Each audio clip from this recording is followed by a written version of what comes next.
First thing we can do is we can go, okay, I got a total value of voltage. I've got 60 ohms there. I've got 300 there. I got 50 there, 50 there, 50 there. Okay. If we look at this portion of the circuit, let me grab my, if we look at this portion of the circuit here, we can see that R4 is in parallel with R5. I hope everybody can see that. We can see they're in parallel. So the immediate thing I know right off the bat is that, well, those two are going to have the same value of voltage. And we can see that I have these two values of resistors are the same, right? Those are the same values. So whatever current is going to go through there, it's going to divide equally. So we know that, right? If I have X amount of current that's flowing through here, it's going to see 50 ohms of resistance that way and 50 ohms of resistance that way. So the current is going to divide equally. So whatever the current is here, let's say the current is 10 amps here, you're going to get 5 there and 5 there because the resistances are the same. Now, if they weren't the same, and we will do the calculations to pretend that we don't know that those are the same, so we can look at it from an equivalent standpoint. Um, we'll work out the math like that. Also, if we look at this portion of the branch right here, so where this connects on through R3 to here, that is the same point as this point here and here, isn't it? Like if this was a piece of wire and I asked you to wire it up, that's the same wire there. So it must mean that from this point here to this point here is the same as this point here and this point here. So if we find the voltage for E2, we're going to know what the voltage is from there to there. That will be our equivalent value of voltage. Okay, so let's start by taking a look at what we think our total resistance would be in this circuit. Okay, well, we can see that R4 and R5 are in parallel with each other. So there's going to be a resistance equivalence here of 25 ohms. And very easily, if we have two that are the same, we can just divide by how many there are. So we have 25 ohms of resistance.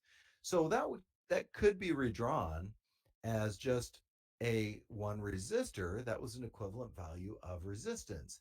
So in other words, collapsing those two branches into one series equivalent resistance.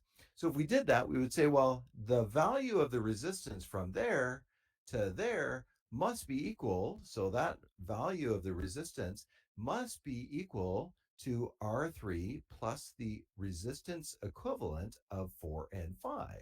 So R3 is 50 plus the 25 is the equivalent is 75 ohms. So putting that into an RT equation, very simply, we have to do the resistors that are in parallel first. So R4 is in parallel with R5. Got to do that first. Then what do? We just added on R3, didn't we? Said, okay, plus R3. But you know what? This branch here is in parallel with this branch. So before I put it in parallel with the other branch, I've got to do that stuff first. So I'm just going to keep that. I can even put a set of brackets around there like that to make sure I did that. But on the other side of the parallel, we assume that we got to do this. Okay, so on this side, we're saying it's parallel with this one, R2. We got to do that first, don't we? So I'm going to put another set of brackets around there. And then we get to this point. And this point seems to confuse some people sometimes. Now, put it this way. If I gave you, in this particular case, a blue box, so here you go. You're holding a blue box. And inside that blue box is who cares? It's something, but who cares? You're holding a blue box, and outside of that blue box are two wires. One wire is going in, and you can see that there's a resistor on that wire, and you can tell it is 60 ohms of resistance. And you can see that on the other wire, well, there's nothing there. So all the current is going into R1, into this blue box, and all the current is coming out of that blue box. So it must mean that this is in series with absolutely everything in behind it. So R1 is in series with absolutely everything in behind it. So what do we do with resistors in series? We add them in. So if we look at our formula that we put together here, we just said R4 and R5. So 50 in parallel with 50 is 25, and then plus R3 is 50. So now we're at 75. So now we're saying 75 in parallel with 300. What is 300 in parallel with 75? I'll tell you, it's 60. Okay, now we got to add on this guy over here, plus 60. So 60 plus 60 is 120 ohms. We have a total value of resistance in here that's 120 ohms. What a great value to be able to do current with. So now we can figure out our total current, which is our total voltage divided by our total resistance. And our voltage is 240 and our resistance is 120. So we end up with, ta-da, 2 amps. We got 2 amps of current flowing through there. Guess where that 2 amps goes through? Straight through there. So it must mean I1 is equal to 2 amps. Now we get to this point here where we get some current that heads south and some current that goes to the right. Well, in order to find out how much that current divides, we have to determine how much pressure is at this point here. So let's find out what voltage we've dropped at R1. So E1 would be equal to I1 times R1. We just dropped 120 volts. So now we know that the voltage from here to here, that equivalent value of voltage is equal to the total voltage minus the voltage we dropped at 1. 240 minus 120 is 120 volts. So E2 must equal 120 volts. Now we can find out how much of this current is flowing there and how much is flowing there. So now we can take a look and say I2. I2 would be equal to 120 volts divided by 300 ohms, and we get 0.4 or 400 milliamps of current. So we started over here with 2. We had 2, we lost 0.4. That leaves 1.6 traveling along here. That means I3 is 1.6 amps. Now we get to here. Look, now remember I said, look, you've got the current that's flowing through here is going to look this side, it's going to see 50. It's going to look this side, it's going to see 50. It's the same. Current has no choice but divide equally. So this would be 0.8. Okay.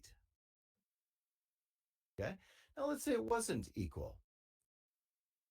Let's say it wasn't equal. Okay. So how would we go about that? Well, we would say, okay, what do we know?